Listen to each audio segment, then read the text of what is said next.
Enzo Recto, kalaban ang katiwalian at kasinungalingan, kakampi sa katotohanan at kabutihan. Mga bossing, welcome sa Senate Blue Ribbon hearing, pero huwag kayong malito. Ang topic dapat dito ay flood control projects ng mga corrupt.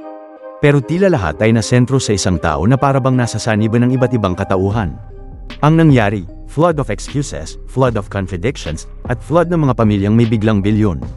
Parang magic show sa Senado, ngayon makikita mong wala na raw silang kinalaman sa kumpanya, maya-maya aamin na sila pala ang may hawak. Aba, kung ganito ang klaseng magic, mas nakakatakot pa kaysa sa baha. Kaya't halika, himayin natin ang circus na ito, at alamin kung sino ba talaga ang tunay na may hawak ng remote sa mga kumpanyang ito. Mga bossing, ang Senate Blue Ribbon hearing nitong September 1, 2025 ay parang variety show, pero imbes na tawa, galit ang hatid. Ang pinag-uusapan, flood control projects na nawawala. Pero sa gitna ng hearing, parang mas malaking baha ng inconsistencies at palusot ang bumaha. Makikita mo agad na hindi diretsahan sumagot ang ilang research persons, lalo na si Madam Sara. Isang minuto parang malinis at hiwalay na siya sa mga kumpanya, tapos sa susunod, aaminin na connected pa rin. Ang hirap sundan kung saan ba talaga siya nakatayo, parang dance step na kaliwat kanan ang galaw. Ano ang purpose na napakaraming kumpanya? What is that? Ay, sir po, yung ibang companies po, we've divested from those companies, so I am directly lang with Alpha and Omega. Mas lalo pang naging magulo ang eksena nung si Jinggoy na ang nagtanong. Una, may kumpirmasyon, tapos may dagdag na pag-amin, tapos biglang twist na iba pala. Para kang nanonood ng teleserye na paulit-ulit ang amnesia plotline. It is common knowledge that you own 9 companies. Namely, St. Gerard, St. Timothy, Alpha and Omega, Elite General Contractor and Development Corporation, St. Matthew, Great Pacific Builders, YPR General Contractor, Amethyst Horizon Builders, and Waymaker OPC. Am I correct? Yes po. Hanggang ngayon, up to now, you own these 9 construction companies? Yes po. Alright. So, you confirm, lahat ng siyam na yan, ikaw ang may-ari. Tama? Part owner po. Ang nakakatawa rito, hindi mo na alam kung sino ang nagsasabi ng totoo, o kung may nagsasabi ba ng totoo at all. Isang tanong lang, pero iba-iba ang sagot depende kung sinong senador ang kausap. Ang tawag dyan, multiple choice style. Pagdating naman sa mga kumpanya, doon talaga lumabas ang family affair vibe. May mga pamangkin, pinsan, at pati mga anak na biglang naging owners ng multi-million peso businesses. Mr. Chair, with the Just indulgence for of the the SP record- Pro Temp, Yeah. Yes, Senator Risa. kaugnay nung pagtatanong ni SP Pro Temp sa ngayon, gusto kong makapag-flash ng screenshot po nung siyam na calling cards, nung siyam na kumpanyang iyon. Calling card po ni Mr. Curly Discaya, na asawa po ni Ms. Discaya. So, mag-asawa po, dapat alam po nila in greater detail itong mga kumpanyang ito. Ito po, Mr. Chair, SP Pro Temp. Siyam na calling cards nung siyam na kumpanya, lahat sa pangalan ni Pacifico o Curly Discaya. So, dapat po mas alam po, both ni Ms. Sara Discaya at Ms. Roma Discaya Rimando, ang mga detalye na tinatanong ni SP Pro Temp. Salamat, Mr. Chair, at SP Pro Temp. Thank you, Senator Risa. Okay, for the record, yung may-ari ng St. Gerard Construction, nandun yung pangalan ng asawa mo, Pacifico Discaya. Okay? Doon sa St. Timothy, sino may-ari ng St. Timothy? Ikaw si Rimando, no? Kamag-anak mo si Discaya, correct? Sabi mo, pamangkin mo. Tama?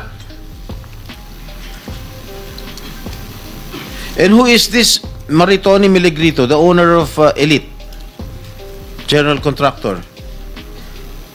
Who is this? Answer. Pinsan ko po, Mr. Chair. From the left pocket to the right pocket. St. Matthew. Nandito yung asawa mo, Pacifico Discaya. Great Pacific. Oh, ikaw, nandyan ang pangalan mo, oh. Si Sara Rowena Discaya. Kaya hindi mo mapapagkaila, eh.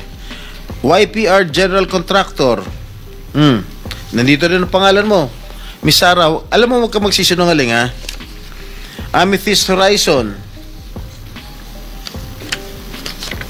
Sino si Amethyst Horizon? Sino si John Brian Eugenio? Who is he? Sagutin mo, Miss Rimando. I didn't know, Mr. Chair. Madam Sarah. He's one of our employees. Oh, dami. Waymaker.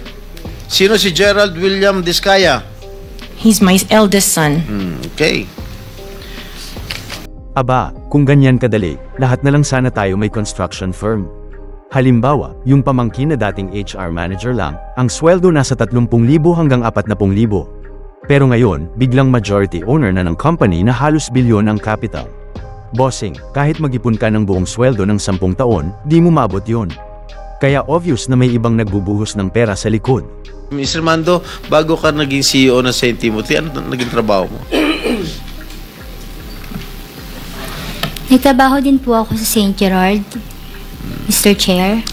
Ano trabaho mo sa St. Gerard? HR manager po, Mr. Chair. HR? Ano ibig sabihin ng HR for the education of the public? Human resource po. Tapos naging CEO ka ng St. Timothy. Yes po. Sino pinakikinggan mong boss? Sino pinakikinggan mong boss? Pinakikinggan ko pong boss. Ikaw ba ang boss ng St. Timothy o meron kang pinakikinggan na iba? Di ba si Madam Sarah? Ay, hindi po. Regarding po sa St. Timothy, ako po. Isa pang pattern, halos lahat ng listed owners, either empleyado nila dati o close relatives. Para bang strategy lang na iba-iba ang nakapangalan para hindi halatang iisang pamilya ang may control. Pero kahit anong balot mo, kung parehong tao ang kumokontrol sa remote, iisa pa rin ang channel. Yung pinsan bilang president ng isang kumpanya, check. Yung empleyado biglang naging independent owner, check. Pati anak, isinabak na rin sa corporate world. Ang ending, lahat pala ng iba't ibang kumpanya, parang extensions lang ng iisang pamilya.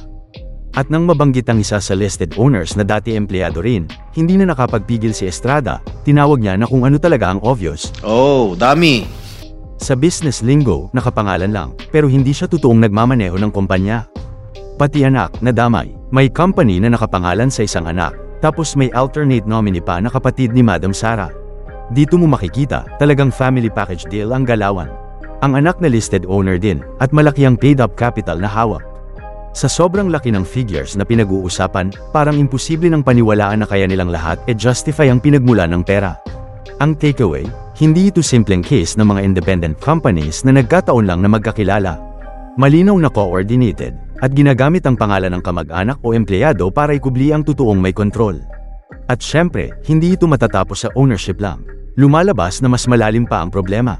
May usap-usapan na bago pa man magsimula ang proyekto, may advance cut na napupunta sa mga politiko. Sa madaling salita, may SOP system na matagal ng ugali sa DPWH projects. Ang tanong ngayon, bakit hanggang ngayon, parang wala pa rin gustong umamin sa advance o kickback scheme? Kung talagang malinis, sana diretsuhin na lang. Pero kung paikat-ikot ang sagot, malamang may tinatago talaga. Kaya sa susunod na hearing, hindi pwedeng si Madam Sarah lang ang harap-harapan. Dapat pati yung tinuturing na utak ng operasyon, si Curly Discaya, ay dapat ipatawag. Hanggat walang mananagot, uulit-ulitin lang ang cycle, at parang Netflix series, laging may season 2 ang corruption. Bunyog, bunyog, halikan na kasama ka. Bunyog, kapag buklod ay may pag-asa.